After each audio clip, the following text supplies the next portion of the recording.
The Boulder mass murder. There is the accused shooter, Ahmed al-Alawi Alissa, 21 years old. He came here as a Syrian refugee. He arrived during President Obama's asylum program. Here are the victims, 10 people, ages 20 through 65.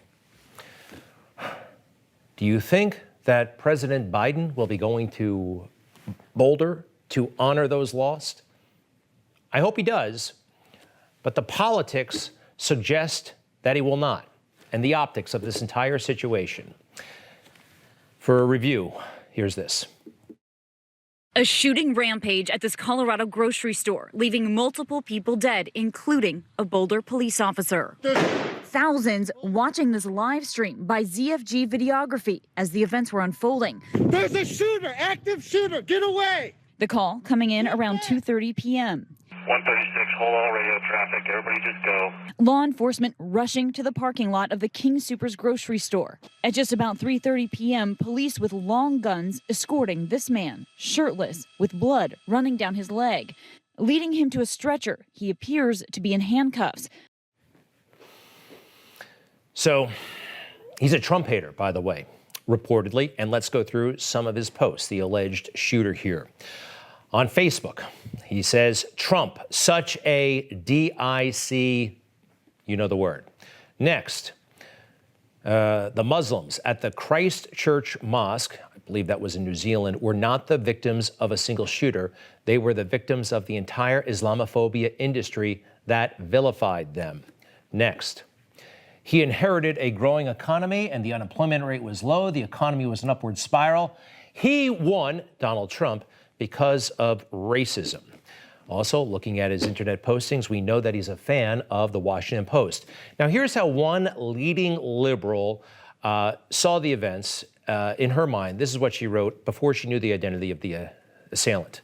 The shooter was taken into custody. In other words, it was almost certainly a white man. Again, if he were black or brown, he would be dead. Now, when they updated her, when she was informed, she wrote this. Let's mourn the victims, but not glorify the killer with the intention of having his name widely known. And then there's this from Mina Harris. Recognize the woman next to her on the left? That is the Vice President of the United States. She is the niece of Vice President Harris. The Atlanta shooting was not even a week ago. Violent white men are the greatest terrorist threat to our country. Now, when she learns the truth, she updates it with this. Arguably even worse. I deleted a previous tweet about the suspect in the Boulder shooting. I made an assumption based on his being taken into custody alive and the fact that the majority of mass shootings in the U.S. are carried out by white men. Now, a quick review by anybody, you'll see that all kinds of people are responsible for horrific domestic terror attacks in this country, including plenty of people of color. But the mainstream media and their Democratic allies, they were all focused on the white skin of last week's Atlanta shooter, weren't they? Here's the suspect, okay? He is a 21-year-old white man. This 21-year-old white male mass murderer. The suspect arrested 150 miles away after a chase is a white man. The suspect in custody is white. This has not been labeled a hate crime. But on one level, the motive doesn't matter because, regardless, it generated fear in the Asian American community. How about it generated fear in the community? Now, they're speaking in very stark racial terms. Watch all of those shows tonight if you want to. I don't suggest that you do. But will they be with contempt in their voice talking about Ahmed al-Alawi Alissa as an Islamic man originally from Syria? Will they say it with that kind of contempt? I don't think they will. Let's take a look at the victims again. They all happen to be, yes, I believe they're all Caucasian. Will they be highlighting that fact? Last week, I kept on hearing that 6 of the victims were Asian. Actually, for a while, it seemed like all of the victims were Asian. That's not true. And again, the shooter is, well, he appears to be of Middle Eastern origin, and we know that to be the fact. You notice how it's all about race? They had such contempt last week.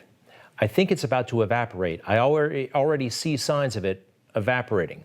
They don't care as much because the assailant is a person of color. Now, on January 6th, one person was killed on January 6th, a Trump supporter, and I heard such contempt in the media's voice, and still, because these protesters were, for the most part, Caucasians. Did you notice that? I certainly did. There seems to be a lot of persecution, quite frankly, verbal sometimes, but for white people, and I don't understand it. What about having compassion for people, for human beings? And with that in mind, I have a lot of compassion for those at the border who were drawn to America to come here illegally by Joe Biden. It's clear. They've asked them. They're all saying it. We came here because Joe Biden would let us in. And you've seen the horrendous footage. You've seen those kids in cages. This is happening now on Joe Biden's watch. There's no doubt that this is happening in his America. Now, the pictures that you saw during the Trump administration, well, by the way, they came from the Obama administration. You've seen it. They've been inspired, more or less told to come by Joe Biden. He said, you should surge to the border when I'm president. He said that in 2019 when he was running. You know who said this would all happen? And, he's not gloating. His heart is broken. We had him on the show last night. President Trump, he predicted this would happen. Joe Biden has pledged to open borders, mass amnesty, nationwide catch and release. You know what that is? That's when you catch a criminal, murderer, rapist, you let the criminal go. What are we seeing? So much of that is already true. So much, huh? All right, we all know there is a full-blown crisis on the border. Although I heard Candace Owens say something interesting. She said that it's not a crisis, it's actually a plan. This is what the far left wanted. Globalists, they want free labor. Democrats, they want new voters. Maybe that's why Vice President Harris doesn't seem to have a care in the world when they asked her, hey, when are you going to the border? Do you have plans to visit the border? Not today.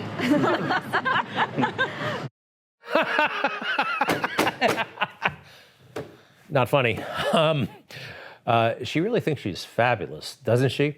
Look, they don't need her in Florida, but that's where she went. And take a look at this. How's this for hubris, all right? Her tweet when she arrives, getting off a great big jet, Air Force Two. Hey, Florida, help is here.